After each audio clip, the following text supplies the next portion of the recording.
Kururin. Oh, hell yeah. Oh, you played some of that? I didn't. Yeah. I've actually played some Minish Cap.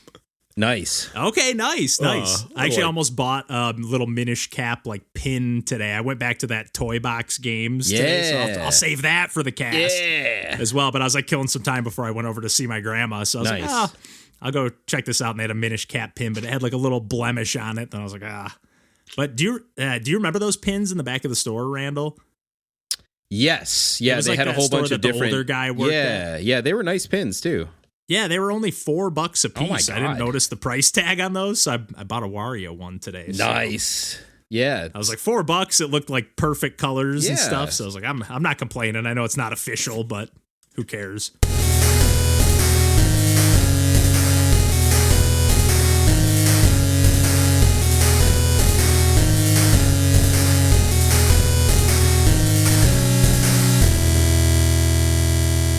Hey, everybody. Welcome to Pursuing Pixels. My name's Kevin Portelli, and I'm here tonight with John Hines Hey there.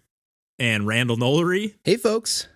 And we got the whole trio back together for the first time in 2 months 2 almost months, now at yes. this point. Randall and I got together. I think I've mentioned at least on some Save It for the Cast, or maybe even in some of the regular episodes at this point, but Randall was back in Michigan for the first time in quite a few years, or at least for an extended stay, and definitely for the first time since I've been back in Michigan. So we sunk up and met up for the first time in 8 years, like seeing each other in person. We started crunching the numbers like, oh my God, has it really been that long? Yep. And it was like, yeah, it was for Randall's 30th birthday. So not only are we getting old, but time is just flying by. Good time. But Yes. yeah, we stocked up on some episodes before Randall's trip, and then I went to Chicago to get the rest of my stuff out of our practice space. John and Lauren were kind enough to let me crash with them for a few days.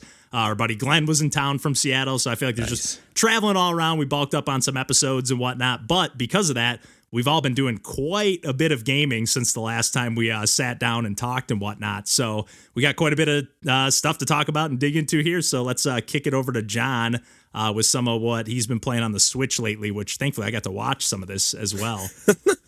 Yeah, I started playing NieR Automata, however we decided on pronouncing Don't it. ask me.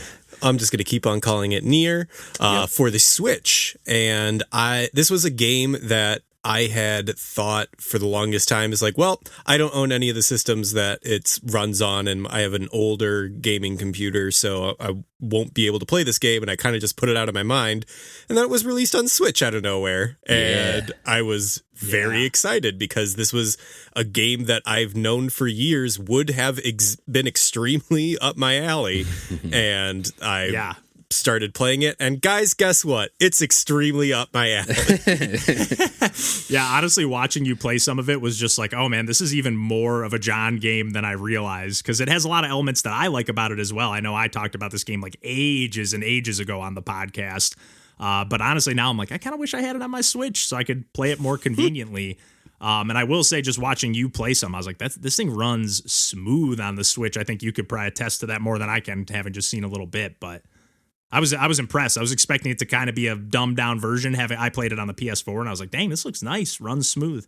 Yeah, I will say, I think it kind of does look like a previous generation game, just in general. But I think that's almost as much of the design as anything else.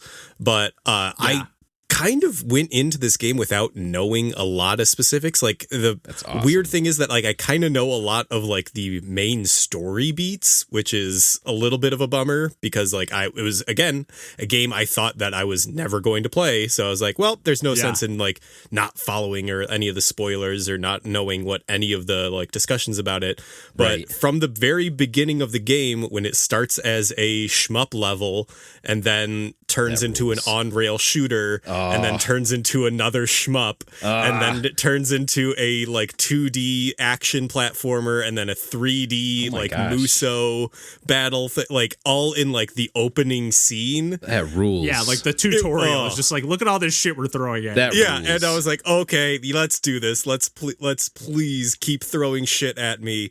And then after the first boss, I spent about 5 to 10 minutes trying to figure out how platforming worked in that game. Like I was like, okay, there's an invisible wall here, so I can't jump down this platform, but I can't really see where I need to go. I didn't really understand how the map system worked. It was fine. I figured it out in like a short amount of time, but I was running the length of the very first hallway, like forward and back, being like, I'm missing something. Oh no. I'm missing something very obvious. I remember having a little trouble with that too. Just like what are like, because there's like, it looks like that's a gap that my character can clearly fit through, like these cracks in the building, but like I just can't run through that one. But some of them I can. So it's like, man, I don't know what I should be looking for necessarily. Like the visuals, as far as like the readability, it can be a little bit, I don't know, hard to discern at times. Yeah, but for the most part, like everything that this game is doing, I am extremely on board for. Like every single like theme that it's throwing, like the way the music in like fades in and out in specific scenes, like even the way that perspective shifts within a certain area of a level, like it is extremely deliberate and extremely choreographed, and in a way that I think like could very easily go wrong. Like the way that the camera shifts perspective like constantly, like you need to be able to like have that occur naturally, and I think the game does it pretty well. Like it's not perfect, but at the same time, like it is never in a situation where I'm like, oh, this is breaking the game. It's just like it's setting up a new scene, and I think that that's a really effective way that I don't think I've experienced in many other games ever. Yeah, it is really unique. It really does pull you along kind of, because you just want to see the next set piece potentially, like what is going to be around the next corner, and truly around the next corner, because it's not just like, oh, I can't see beyond that, you know, invisible sight line like in Breath of the Wild, which is still a cool feeling, like getting up to the top of the mountain and seeing like, whoa, look at that shrine way off in the distance. Let me glide over there or whatever. But yeah, in this game, it's just a totally different kind of feeling of just, I don't know. It's like a playground a little bit more. Platinum Games bombastic actiony stuff going on there. Yeah. Without like the, like, I don't know, every other Platinum game I think I've played or I have experienced either adjacent or like in the related whatever oeuvre, like it's been kind of either too intense or too like set or like specific level based, where it just doesn't like always click with me. So having a more open world version of that, but still have those like scenes and set dressing and everything is really satisfying for me, because I just want to exist in this world for a bit more. For real. Yeah. And just how fluidly it goes into like, because it essentially, like when you get into like, you come up to like a series of enemies or whatever that you have to fight, it kind of almost goes into like that like Okami style like arena battle, but it doesn't do it in the same way where like Okami like explicitly has like, you know, like kind of like a ring of fire around you, and like there's like literally some invisible walls. And I think that might exist in NieR, but it just so fluidly shifts from like this kind of full 3D camera perspective to like now it has this like little extra like UI element. It kind of zooms in just a tad, and like there's these extra kind of like cursors and scopes on the side, and like you can just see like it's combat mode now, and like the way the camera kind of like then revolves around the enemies and the action more than it revolves around your character. I don't know, it's just so cool how fluidly it does that, and not to mention like you were talking about, John, how it like turns into a 2D platformer at times and just effortlessly blends like 10 different genres, because it's also like a JRPG basically, you know, the way you're like getting quests and running around, you know, it's so many games in one and making it work. I will say the only thing that I've noticed in terms of like performance on Switch, and I'm not sure if this was deliberate or if this existed in the game before, but I was like trying out a lot of different weapon combos and like attack combos, and I was doing one that I was attacking many enemies like at once on the screen, and I'm not sure if it was slowing down for dramatic effect for the combo or if it was slowing down because there was just so much on screen. It felt sick as shit, so I'm not really complaining. But because like sometimes that hit stop feels really good. Yeah. Was that the Muso mode of that game, getting a little Warriors-esque type of... It was literally like I was using a pole or a lance and a like great sword. So I like dug the lance down and just started spinning around it with the great sword. And I was like, "Yep, this feels like Dynasty Warriors." Oh yeah.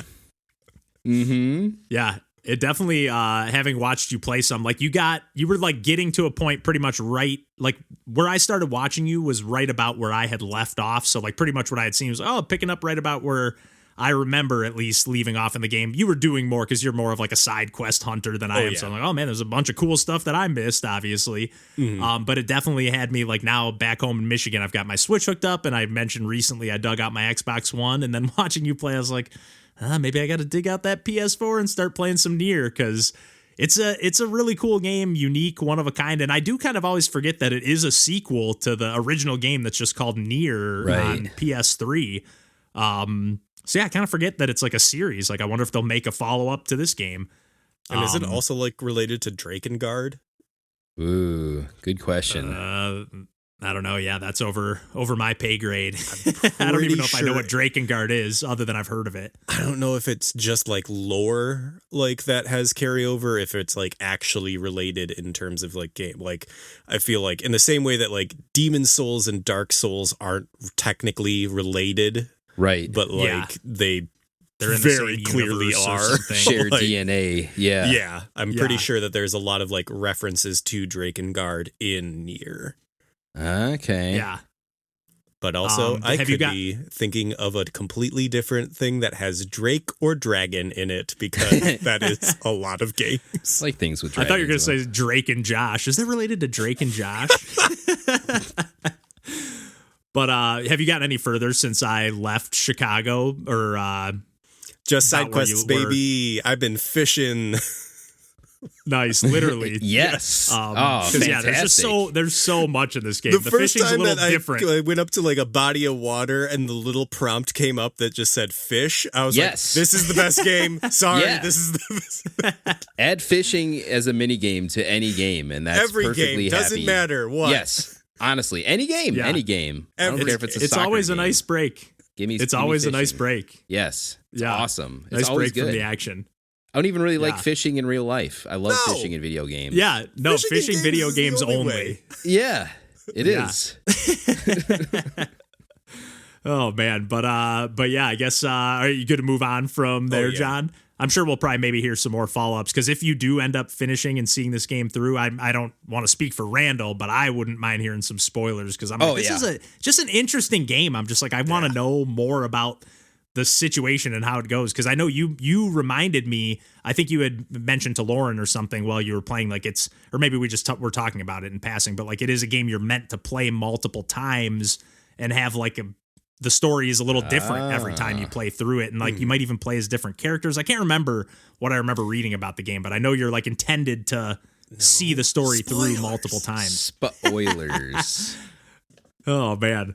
But yeah, I guess to just kick it over to the next bit of conversation, like we were talking at the top, Randall and I got together, and I was a little bit nervous when you texted Randall, because I know you're in town for like 2 weeks, and you were like, hey, our schedule's like super busy while we're in town, and you texted me like, hey, how about 9:30 a.m. on Monday? And I was like, oh man, Randall's tight for time. I was like, we're maybe gonna have a couple hours to like just hang out real quick and catch up and say hi at Tina and meet Fiona and everything, which was Fiona's just the cutest kid. I got to meet all her little like stuffy plush animals and stuff, and just absolutely adorable. It was so great. Show you everything. Catching up with you guys. Oh yeah, you too. Yeah. Absolutely. Yeah.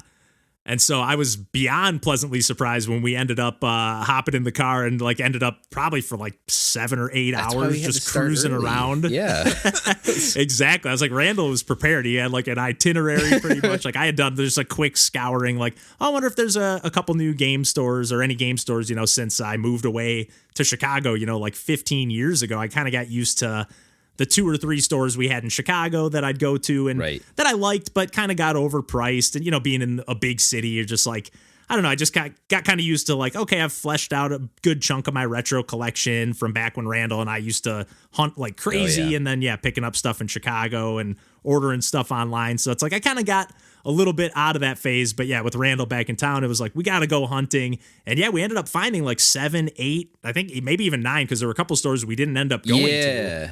A couple locations, although I will say, spoiler alert, I did go to one of those locations that we didn't make it to because I was like, what if on the off chance they have something crazy while Randall's in town? So I went there like a couple days later to see if they like maybe had any crazy TurboGrafx games or anything like that. The only thing I ended up snagging, they had a physical copy of the Hotline Miami collection for $15. Oh, geez. So I was like on Switch. So I was like, I've like been tempted to buy it digitally before when it's been on sale. So I'm actually a little bit mad that I bought it because I started playing it and it's just like so violent and like kind of gross. Violent. I'm just like, it gets like it's not just like if you're just like a hitman on like an acid trip, that's one thing, but it goes like above that line and crosses that line. Edgelord once in a while, it's a little bit like it's a cool gameplay mechanics and it's really addictive. But I was just like, I kind of don't want necessarily know that I want to own this in my collection. So I might end up getting rid of that. You'll probably get your money back anyway. You know, as far as that's kind of what I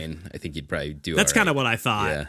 Yeah, it was like $15 for 2 games. I remember liking the first one a lot on PS3, and it was addictive. I played like the first few levels. Like, man, I remember like getting stuck on this part and whatever. But we ended up doing a little more retro hunting, I would say. But I was really pleasantly surprised. And I know we kind of talked about this while you were in town, but we spent the whole day hunting. Kind of our first couple stops, I would say, were the highlights for me, although we ended up stopping at a couple later ones earlier. But I'd say that disc replay that we stopped at first, I think in like Livonia, if you're in the Michigan area by chance. Yeah. And then I can't remember some of the other ones that we stopped at. The Retro Taku. Yep. Hit a couple of as those, well. I think. Yep. Retro Taku's, the toy box place that you had mentioned before we started. We hit that place. Yeah, we hit like 7 places at least, I think.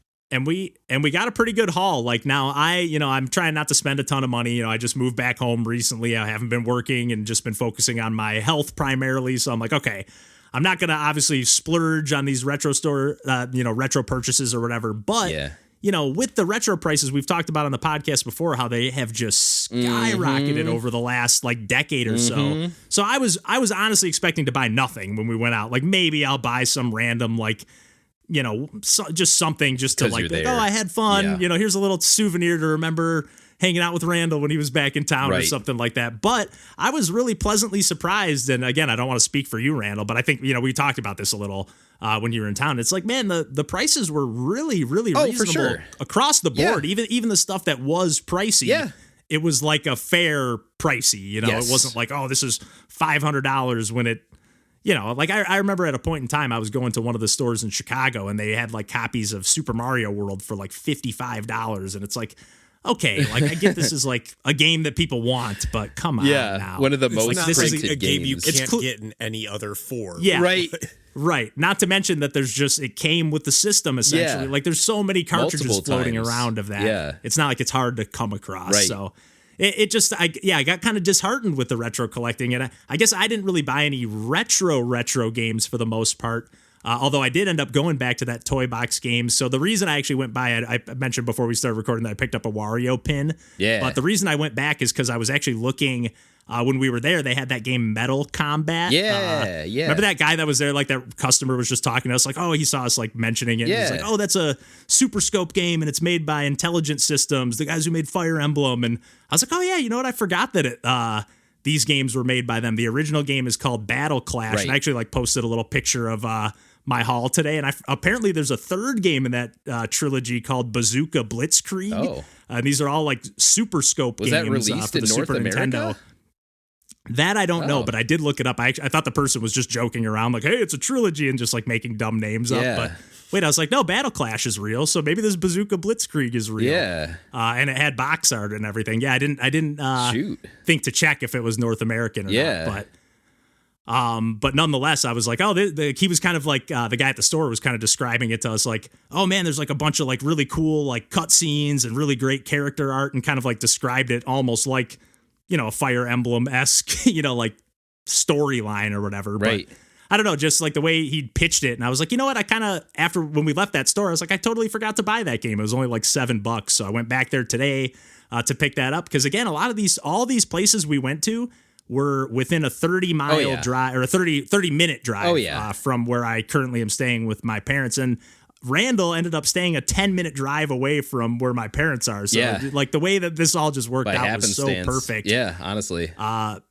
But yeah, just to wrap up my haul, I ended up picking up a few like dirt cheap Wii games, like all about the motion controls. Actually, I don't know necessarily about one of them because I picked up Mercury Meltdown Revolution, I think it was called. It more just took me back to the Best Buy days when Randall and I worked there, and he was like, hey, for $3, he was like, I remember picking that game up and it being pretty fun. It's kind of like a Super Monkey Ball meets Marble Madness kind of vibe to the gameplay, kind of puzzly. That's probably the closest thing I would compare it to, having not played it at all. And then like but then I picked up, you can like ooze through like places, right? Because it's just like you are like Mercury in an orb, right? So you kind of rolling around, and then you can like leak through. Do you places, like change like states, right? kind of, or are you always like a glob? This is memories, and I have a terrible memory, and these are memories from like however long ago. So take that with a grain of salt. Yeah, but I'm excited to eventually, not that I have my Wii, but now I'm like, I gotta grab my Wii U and pull that out, because I picked up the other two games I grabbed were Boom Blocks, which is a game from EA and Steven Spielberg. Oh my God, I forgot. But yeah, the Wii era just takes me back to when Randall and I worked at Best Buy, because I just remember like stocking all these games on the shelf and talking to customers about them and whatever. Boom Blocks rules. But That's a great Boom Blocks game. seemed like a really cool game, like a perfect like arcade party game. Like that Wii era was just like the era that Steven Spielberg could make a video game in. You know, it was just like, hey, let's do it. Let's do this thing. He made two. They never mentioned that in the Fablemans. and then I picked up Fling Smash, which is a game that I totally forgot about. It's a first-party Nintendo game that was released when they like first combined the Wii Motion Plus like into the Wiimote, so it wasn't like the attachment anymore.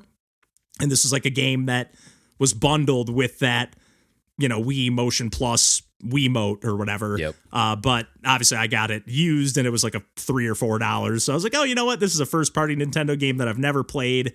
It's not supposed to be amazing or anything, but for $3, it might be a cool one-off game to try. And, you know, Nintendo usually does some cool novelty stuff with their gimmicks and whatever. They can overstay their welcome at times too. But even stuff like ARMS or whatever, you know, they always have like a cool concept and kind of, you know, you're going to get $3 worth out of it, I feel. So whenever I hook up my Wii again, I'm pretty excited to dig those out, and excited to have all these like retro stores nearby to like get in the rotation of like, oh, let me go hunt around. But yeah, what's some of the stuff that you hauled in? Because you definitely had a more expensive haul, but a way cooler haul than me as well. But I will also add, and you mentioned reasonable prices. And you had mentioned this as well when we were out shopping. Like, wow, this seems cheaper. Like when we were checking out, I'm like, and then we both, it was like, oh yeah, we're effectively paying what, like a 10% sales tax in, you know, Chicago/Seattle areas. Oh versus Michigan's a good like 6%, right? So that's that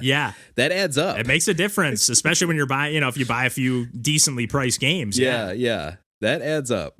So so that also played into my thing. Like, well, you know, you have the kind of built-in discount to get a few things right now. It'd be foolish not to get these games. You're losing money. You're losing. I'm practically robbing myself if I don't buy this game. Completing these transactions. But one of those transactions being a game I already had. But that's that's happened. It's bound to happen. It's bound to happen. Which it was that at one of it might have even been a disc replay that we were at. Because they had Saturn games, including like they had a copy of Panzer Dragoon Saga sitting in that cabinet. And like, oh my God, you've seen that in the wild. That doesn't happen very often. But they also had other import stuff, and there's kind of a stack of like Sega Saturn import things. But because it's all behind glass, you have to ask the dude to open it up first, and then very politely look through the things. And one of the things in the stack was Vampire Savior, which is Darkstalkers 3 on Sega Saturn. So, which is like one of the best Darkstalkers game. Now they've released that collection for Switch and, modern platforms, so it's a little bit less relevant, but I like to have my pristine pixels on original hardware when possible, if it's relatively still affordable to do so. In this case, or upgraded hardware, with the analog pocket or stuff like that. Yeah. This being Saturn, a little bit less of the case, but I've got it all set through start and everything. So I've been on kind of a Saturn kick ever since completing Panzer Dragoon Saga. So I grabbed that, even though I already owned it. I don't know. Yeah, it just kind of happens that way. So at least didn't you check your list too before picking that up? I thought I remember you pulling that out a few times. I probably tried to. I don't know. Yeah, you kind of get in the retro hunting zone and you start shaking around and you just see like, oh yeah, I want this. Like, you already got this. Yep. Same with vinyls and stuff. Yeah. It's just so easy to do if you're like hunting. Just I wanted this. I'm like, oh yeah, I already bought it. Yep. Not only did I already buy this, but you're not remembering that you already bought this because you didn't really play it before when you bought it. So that's why it's even worse. Yeah, we're both guilty of that. That's for sure. So also grabbed the other kind of notables though that I got. I got a discounted N64 transfer pack also from that place, which I'd never owned a transfer pack. And it was below market rate pretty decently too, which was like, and really nice, like a really nice condition one. Yeah. Which is the transfer pack? So that was what they created primarily because of Pokemon Stadium to allow you to take. Okay, yep. So I still have my transfer pack, and that was one of my preferred ways of playing because you would get the Doduo Game Boy, which would you would play Pokemon sped up 2 times if you beat Pokemon Stadium in single player. Right. You said that. That's right. I forgot about that. Even beat it even further, you could unlock the Dodrio, which was triple speed. That's kind of huge. That is huge. That makes that game so much more enjoyable to play before you get the bike. But also, why would you be playing in this day and age? What games would you be using a transfer pack for? Because you clearly don't know Randall very well. It is weird one-off hardware, John. I have to own it. Yeah. Mm-hmm. And specifically, was playing Mario Tennis on Game Boy Color, which also has a transfer capability with the Nintendo 64 version, just like Tennis does as well. So those were the main impetus for me to be like, all right, let's just do this, especially because this is a good price and in good shape. Yeah. Yeah. So yeah, you can't argue with that. Got those. Got a couple of Genesis games that I just hadn't had for whatever reason. Castle of Illusion and World of Illusion, the two kind of Mickey Mouse notable Genesis platformers. So good games. I'll probably talk more about those when I get into them, but I also thought, kind of more closer to entry level type of experiences to, get Fiona into some games too, potentially. So yeah, kind of not to sidetrack that, but did you see that new Mickey Mouse Disney something illusion that they announced during the Nintendo Direct? Oh, no, I didn't. No. It was I think it's only it looks very similar to Rayman Legends style gameplay, but it's like a 2D up to 4 player side scrolling platformer with the Mickey characters. It's got kind of a unique art style, kind of akin to the energy of the Rayman Legends Origins games. So yeah, I'm definitely kind of intrigued in the fact that it had illusion in the title. I'm I wonder if they're alluding to those games at all. There you go. Yeah, I want to play those games, and I've always had my eye on those games. I even think there's a couple of Game Gear ones that I grabbed beforehand. That I've got those as well. But that kind of completes kind of the main line Genesis kind of mainstream games for me. I've got pretty much most of the rest of them, and Thankfully, these two still weren't very expensive because they made a lot of them. And then on Dreamcast, I still like collecting Dreamcast stuff. So I grabbed NHL 2K2 and NFL 2K2, a couple of Sega Sports games of the era. And it's also, you know, time capsule stuff, of course, right? Because then, you know, at that point, I was very into watching, you know, Red Wings and Lions and whatever of that era in the Detroit area. So like those are just crystallized on those games, on, you know, what is essentially like the best Dreamcast versions of those franchises. So yeah, not to mention the players that you remember when you were like maybe a little more plugged into hockey and stuff like that. Because I know like back then I used to like know players based on playing the games kind of. Like I'd know all the backups and bench players and stuff. Yeah, so I'm excited to. I haven't launched either one of those yet. Hopefully they work. But those discs, you always got to be a little nervous. Yeah. Definitely. So, you know, probably more to come on those as I bounce into those games. I'm excited. Yeah, it was really fun just seeing all the stuff, and because like they just had so many cool like random things, like kind of like one-off, like a lot of like random like indie like collectors games like behind the glass, like there's like a really cool Freedom Planet, you know, huge collector's box on PS4, like nothing that I'm gonna buy for $95, but just like I didn't know they made like this huge crazy version of this game, or I don't know, just, and even like all the plushies we saw like at some of the stores, like they had like Wiggler and Kamek and Boom Boom and like like just so many random like lots of Kirby with like the ice based Meta Knight and like just a lot of plushies that you don't see out in the wild, again kind of for reasonable prices. Like some of them were a little pricier, so like those Bowsers that you were looking at for Fiona, those were on the pricier side. And they looked like they've been stomped on like 5 or 6 times.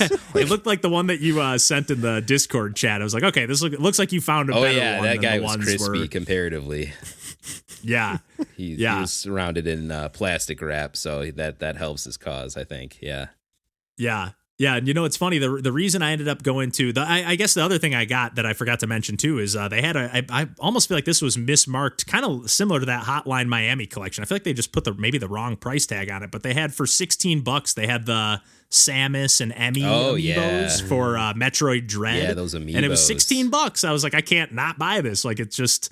And Randall was like, "Hey, you're gonna need those energy tanks." So I was like, I might as well pick these up. And I think we've mentioned this many times on the podcast, but those amiibos just, you know, they have such perfect paint jobs, awesome. And they're just such nice figurines. Like if you're a fan at all, I'm not even that big of a Metroid fan, but I'm just like, these just look so cool. They do. And they're a good price.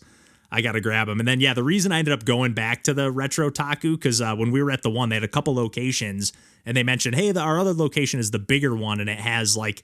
They're like, we send a lot of our like peripherals and like, you know, whatever toys and stuff there, like the drums and Rock Band type stuff. And there's actually this Rock Band 3 guitar that I'm currently in the market for. I'm hunting down. And John, you would maybe be interested in this as well. I think I told Randall about this, but it's like a Fender Mustang replica kind of thing, but it has an actual button for every fret and every string, which is insane. So like every fret has, so I did tell you about this, John. Yes, you did. Yeah. So like, and then you have to actually like strum the strings to play the notes, or you can toggle it to a different mode where you can just push the buttons, but it's like, hey, I can't play keyboard.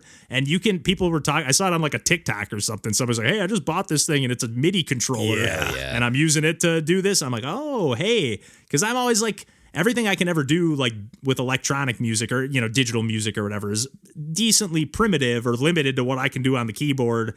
So I just don't like noodling. I like to play an actual instrument of some kind. Mm-hmm. I can't just like do it with the mouse and keyboard. I just can't get in the feel. I got to have a feel of some kind. So in the flow, I'm like, I kind of want to get this guitar, you know, I just want to see what it's all about. It's like $120 they go for, so it's not cheap, but for that's the job done. MIDI controller also, that's just like that's dirt cheap. It's just a trigger. It's just a trigger, too, right? So, like that's exactly. Not a it's like simple machine there. Right, and you can full blown. Like I was watching people like play it, you know, play guitar solos on it, and I mean, they're like, you got to get used to it, you know, but like you can kind of do it. Oh man. And then you can get in there and with the mouse and keyboard and kind of tweak some things if you need to. Like, okay, I kind of was a little off time here, but at least I can get that feel performance. Hooking that up to a desktop synth. Okay, now we're entering into dangerous territory for me. Yeah, exactly. I know. It's like maybe I shouldn't have told John we about need this. We need to move on. Yeah. But yeah, unfortunately, I didn't find anything like that there. But they did, yeah. It was a much bigger store. But I would say the one that we went to definitely had the cooler stuff. Like that was where we saw a lot of the cool import games and stuff. It was like, oh, they were like, hey, did you see the back room? And it was like, oh, there's like 2 extra. There were rooms like in 2 the back rooms, yeah. Yeah, it was crazy. And they had a ton of import stuff there. I'm like, holy moly. And like cheap enough to where a lot of like the retro re-release stuff. I know, we both noticed a lot of that stuff at a couple of places too. I'm like, oh, that's sweet too. Yeah. I wish they would have had it like marked a little better because I know thankfully you were like a little more keen on like, oh, that looks like a reproduction card or that looks like no, I'm not talking I about wouldn't have those. Maybe caught that. Okay. I'm talking about you're talking about like the actual like official on Game Boy and those type of ones that are like legitimate. Like we talked to the publisher and got the rights and made a new release of this as if it were 1992. Like those. Yeah, that's true. Those games. That's true, and they even had like some of those like bitmap books and some of those like I went back at the Toy Box games. They had that big like Game Boy box art one, and it was $80. I was like, I can't buy this. Yeah, but it is like the size of a coffee table, and I think it just has box art for like every Game Boy game that was ever made. Which, to be fair, that era didn't have the coolest box art. It's more of a time capsule than anything. Like I'd rather it be the pixel art from the games or whatever. Sure.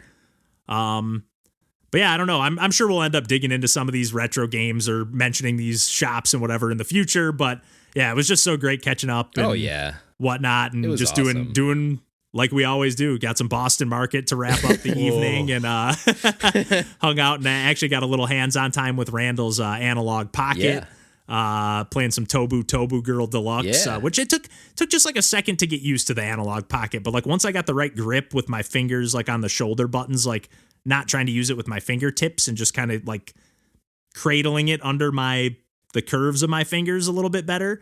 It felt nice. I still kind of wish it had more of a horizontal profile than a vertical profile on the whole, but I still feel like being able to dock it and connect wireless controllers like we talked about, and it's certainly not uncomfortable, but I could see your hands maybe cramping up after playing, for a extended amount of time.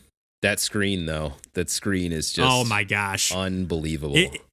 I'm really glad that you had a homebrew Game Boy game on there too, because it was like that's a game that I think even talked about on the podcast briefly. Again, Tobu Girl Deluxe, and it's just like an arcade kind of there's sort of levels, but it's essentially like an arcade jumping game where you're just trying not to fall down and just bounce up to the top of the stage the best you can. And just seeing that, like I've played quite a few homebrew games actually on like emulators and stuff, and it feels cool playing retro games on my computer that are, would run on retro hardware, but to be able to play it on retro hardware, but to see those pixels and those colors just popping off that screen.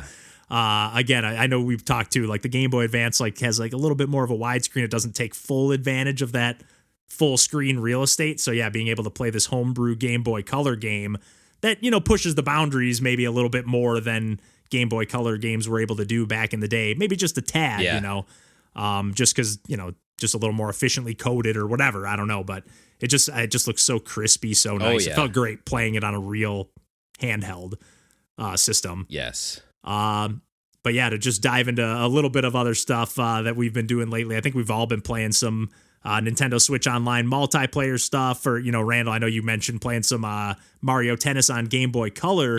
When I was in Chicago, we had our like group of 4 bandmates from our band, John and I, in Boss Fight. Our the whole crew was together, and we were playing some kind of bouncing all over the place. I mentioned Mario Party on the most recent Save It for the Cast, or at least at the time of recording this, the most recent.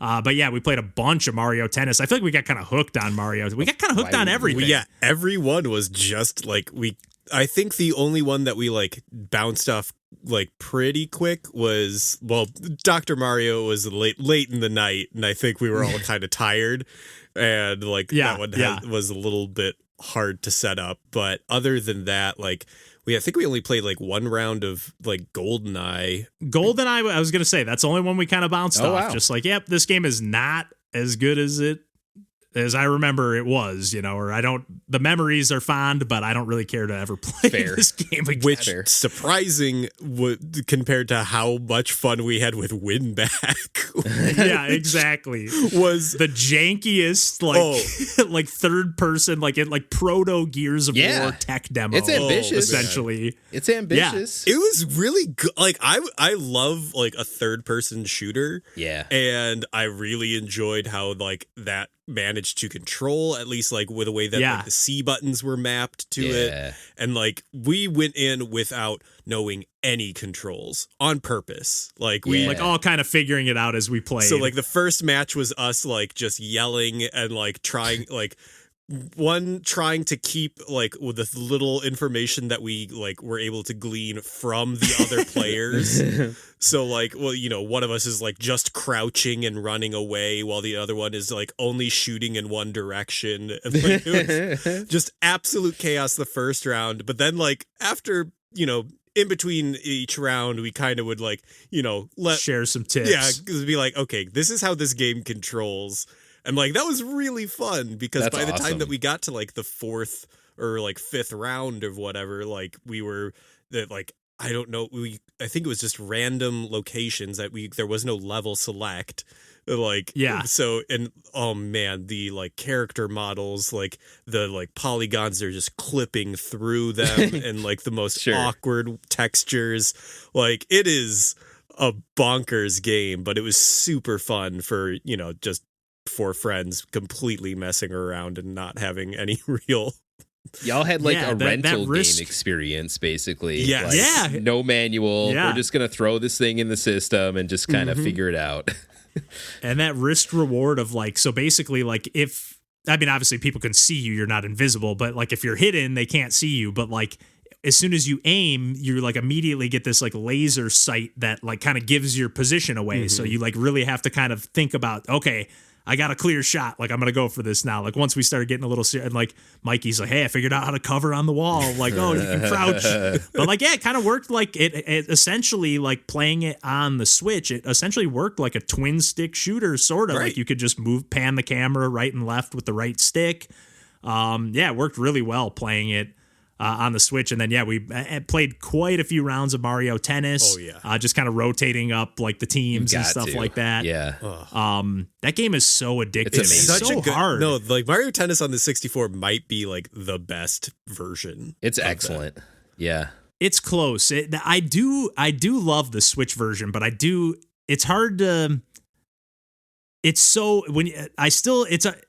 it's hard to have fun when you're so evenly matched with someone in that game. I know I've said that a million times, but like when you just have a back and forth point that never ends, we're at opposite with Mario 64 Tennis. I mean, it's like we had every other serve is an ace practically. It's so hard. But we also a tricky did like character, have like forget it. Tons of match points that just like kept going and like we just back to deuce, back to like that. Yeah, that's like the drama. Tension is that's so exactly good. Yeah. Ugh. That's how it goes. Yeah, just seeing that star pop up and like it's so second nature. I think we all had probably played that game a decent amount before as kids because it seemed like everybody just knew, okay, this is the top spin, this is the back spin, this is how you do the power shot. This is rules. Took just a few turns to get used to it, and it's I don't know, like there's something about that Nintendo 64 era where like the sports games in particular feel like a little more slippery, like even like Mario Kart, the way you drift, like you kind of like drift like freaking crazy in that game. And like in this game, you kind of like when you're running around, you're like your character moves so quickly, even if you're not a fast character, you really like got to pay attention to your position at all times. Like, where am I on the court? And like John all of a sudden turned into like a beast at the net. It was just like, yo, don't go anywhere near John at the net. And it was just like, back up. If he's on your team, let him take the net and just get back to the baseline. But like every single time it would be, if I was serving, I would like more often than not get an ace. And anytime someone was serving against me, I would not be able to return it every single time. Like we were getting like 15 to 20 aces per team per match. It was pretty ridiculous. And all of them competitive were on me. Like, but it was competitive still. No, we were all getting aced up pretty good. Literally it became like a joke where you're going up against John, you're serving on John, you got a point there. Take the points. No, but a lot of the games went down to tie breaks. Yeah. Oh, it was great. Characters. What characters did you guys play as? I need to know. Tricky. Yeah. I think I was mixing it up a little bit. I think I played as... I don't know. I kind of don't remember. Daisy and Waluigi. Yeah, I kept going Daisy and Peach. And Peach, maybe? Yeah. Makes sense. Yeah. I tend to like the either technique or the all-around players or sometimes the fast. Yeah. I used to be so addicted to that game. Like I beat the game with tournaments. Every tournament with every character got like the star unlockables and unlocked Donkey Kong Jr. and whoever else you can unlock in that game. Mm-hmm. Nice. God, I love that game. It kind of makes me. I kind of forget that like on the Switch Online that it saves your progress and stuff. Because when we were playing Mario Party, like I mentioned this briefly on the Save It for the Cast stuff, but like John was like, we just played like kind of the mini game mode where like everybody takes a turn. You go around like kind of the Star Road map essentially from Super Mario World. It's not that, but it essentially is that. And it's like, I didn't know you could just do that and like not deal with all the happening star stuff. And baby Bowser wants to buy some star. Like so many extra things when you're playing a round of Mario Party. This was like, we can just rip through 10 or 20 mini games or however many we want to do. And in a reasonable fashion, it's like, I don't know. But when you were like, we got to save up these coins and buy the mini games, like, I forget it like saves just like as if you had the game. Mario you don't have to do the save state. Is, I think, the best of like overall package of the entire like series, because like I think once 2 adds in items and then like it's a little too much. Yeah. It just gets way too complicated. And like I basically never played like the main maps. I only played that mini game mode because it was just coins and like mini games, and that's the only way. Yeah. Like you didn't get those chance stars, you didn't get any of those. Like that was a good mode. I forgot. I kind of put that out of my mind, but that's true. Like it just gets to the point and play your mini games. Although then where's your drinking time? There's no downtime. Like you gotta have those BS computer players so you can drink for a second before the next mini game loads up. Right? I don't know. I mean, you still have to roll. There's enough time. Like I suppose each person that's true. Rolls. Yeah, the rolling time is there. Yeah, that's but fair. it's not nearly as much. There's not as much going on in between. Yeah. And I was trying to think of what else we played. We played a little F-Zero X, which that was actually my first time playing that game. It's so hard. Oh my God, it's so fast. And like we did the Jack Tracks. Jack Tracks, I think we all finished. Queen, I think, was when we started like having one person retire every couple races. We started doing king races, and then like it was only win by default. It was whoever made it across the finish line was the only one who won, because or whoever didn't explode. Yeah. Oh, it's such a brutal game. It's hard. It really is. And I'll say, like, I think I talked about it when I talked about Mario Golf on the 64, like episodes and episodes ago, but like some of like the geometry on the emulation like looks a little rigid or something. Like it's a little harder to read. I haven't played the original game, so maybe that's just the way it always looked. But like I felt like there were certain aspects of it where I was like, something of this looks weird. Like I'd think it was something, and then it'd be something else. I think that's just F-Zero. I think it's just, it might just be because it's going so fast and everything's like popping in from. You're going 400 miles an hour and like launching yourself off the track. I think those are just the limitations of the system when like all of a sudden like an entire section just pops in. Yeah, they're pushing about as hard as they could on that system. Oh, yeah. Yeah, because there's so many different characters and ships you can pick and quite a few different tracks too. Yeah. Like with so many loops and jumps, like and like sections where the track itself is 3D and you can like be really good. It's almost like a Sonic track in a way, like you're doing loop-de-loops, and it's almost like a Sonic stage in 3D. One more game that we haven't mentioned multiplayer on was Star Fox Multiplayer. Oh yeah, and that was so really good. Fun. I think love Star Fox 64. The dog fights, obviously, yes, we know this. John, but it's so good. It's so. Did you good. play much multiplayer as a kid, Randall? All the time. 64. It was one of the main ones that I played with my cousins. besides like taking turns doing like stunt mode in Wave Race or, you know, Smash Brothers or GoldenEye, but a lot of time on Star Fox 64 with multiplayer. And I had unlocked everything, including the ability to walk around as the individual people. And then my youngest cousin deleted that save. Yes. So I was very so you have to unlock it? Star Fox you have to 64. unlock that? Yes.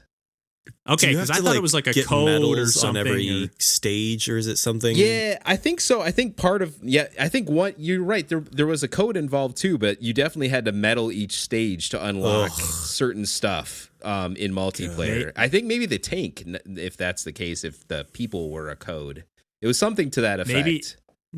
Maybe Nintendo will add, like, you know, on the Super Nintendo and the NES games, they have like those special versions where they of the have games with like all the Maybe they'll add that for some of the 64 games down the road. That Big rules. It's so much save. fun. It's so good. Oh, that would be cool. Yeah, like all the masks and Majoras or something like that. Yeah, that would be cool. Good. Yeah, that's like almost like that. It seems like the 64 games are like begging for that, you know? Yeah. I'm trying to think, but I think that pretty much covers most of the multiplayer stuff. Have you dug into any of that 64 stuff as of late, Randall? Or not very much. Like, honestly, no, not a ton. I think most of the novelty of like, oh my God, it's 64, but it's emulated, so it looks cleaner. Like I burnt on a lot of that novelty in like the Wii-ish, you know, era into Wii U. Like that's when I was like, oh my God, like these look so much cleaner. And then, you know, I have a lot of those games already. So the novelty of jumping into them wasn't quite as there. Although there's still some of those games I just like win back. I only rented that game. I never owned that game. So there's a lot of still weird one-off games that are always very interesting to me on that Nintendo 64 library. So I'd be curious to keep an eye out. I really hope they keep adding stuff to it, even if it's a slow trickle to the various systems. But like it is a perfect, like for the situation of like, hey, we're having a get together or a little party, small, like perfect. Yeah. Hey, let's fire up these retro games and pass the controllers around. God, if you want to see formative John years, if they put out Wipeout 64 on that, nice. My God, that soundtrack, like Propeller Head and Fluke, like get the full songs there. I remember that with the Tony Hawk games too. You get like some of the full songs there, but not as many as like the CD versions got. Like there's the instrumental version of Police Truck. We've mentioned this before. Oh man, too good. But yeah, I think we've got more Nintendo Switch Online stuff to talk about, but I think we'll save that for a future episode because we've all been digging into some Game Boy stuff. Not necessarily all on the Switch Online. I think Randall's been playing just actual Game Boy stuff. But I think we'll save that for a future episode, and I think we can probably wrap things up there for this week if you guys are good. Yes, sir. Totally good. Perfect. So, as always, you can find us on the internet at pursuingpixels.com and pretty much everywhere else. Just look up Pursuing Pixels, and otherwise, we will catch you next week. And until then, take care. Bye. Bye-bye. I was looking at that box art at your place, John, when I was over there. I was like, I feel like this is a little spoilery, this box art, man. They just assume you've beaten the game already. Don't.